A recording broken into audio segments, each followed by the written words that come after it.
Welcome to Khafre's Funerary Complex. Since the very beginning of the 4th dynasty, mortuary temples were built adjacent to pyramids on the eastern side. Such a location, facing the rising sun, as well as the world of the living as a whole, held an important symbolic meaning, for it was within the mortuary temple that kings were revived through daily rituals.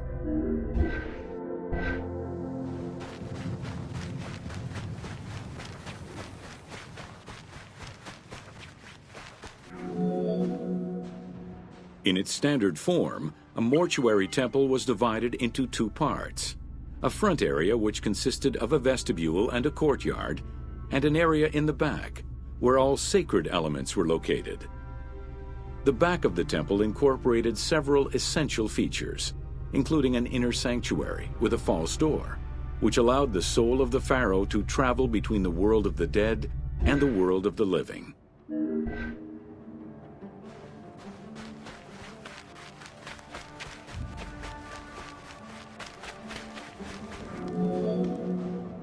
The largest of all such structures, Khafre's mortuary temple was entirely built with megalithic blocks of limestone from a nearby quarry and encased with granite. Parts of Khafre's mortuary temple, particularly the courtyard walls, are thought to have been decorated with splendid reliefs.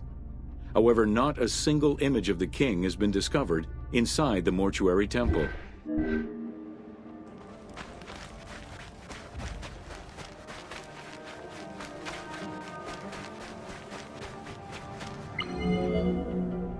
Khufu's direct successor, Khafre, followed the custom which required each king to establish a new site for their funerary accommodation, and chose Abu Rawash as his last resting place. When the time came to build his own funerary complex, Khafre, also one of Khufu's sons and the successor to Khafre, broke with tradition and returned to Giza.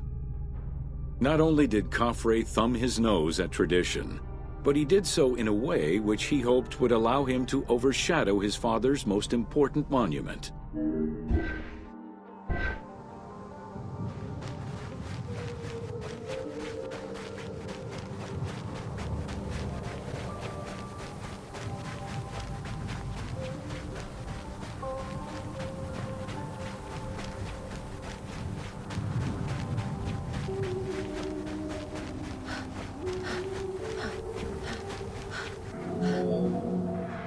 Though Khafre's pyramid is smaller than Khufu's, it was cunningly built on a more elevated bedrock layer than the Great Pyramid, making it appear higher than any other pyramid at Giza.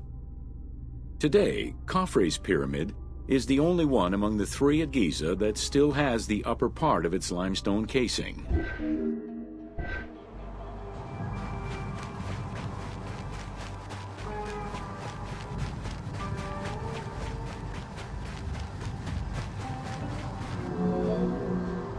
Considered a most sacred area, the Giza necropolis was strictly defined, both geographically and physically.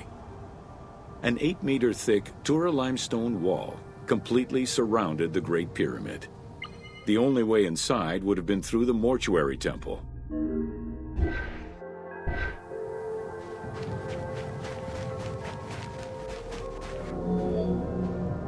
From the reign of Sneferu and onwards, the subsidiary pyramid became a common feature within the pyramidal complex.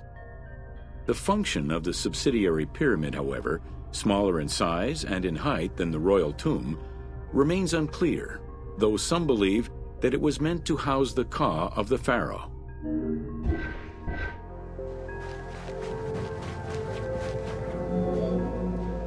In mainstream media, the ka is often defined as the soul of the deceased. The truth is a bit more complicated. Within the ancient Egyptian funerary belief system, the ka was a component of a living person, which separated itself from the body at the time of death. It represented the deceased's vital essence. In order for the deceased to ascend to a new life, whether in this world or the next, the ka had to be embodied in a statue, and its existence maintained through offerings and rituals.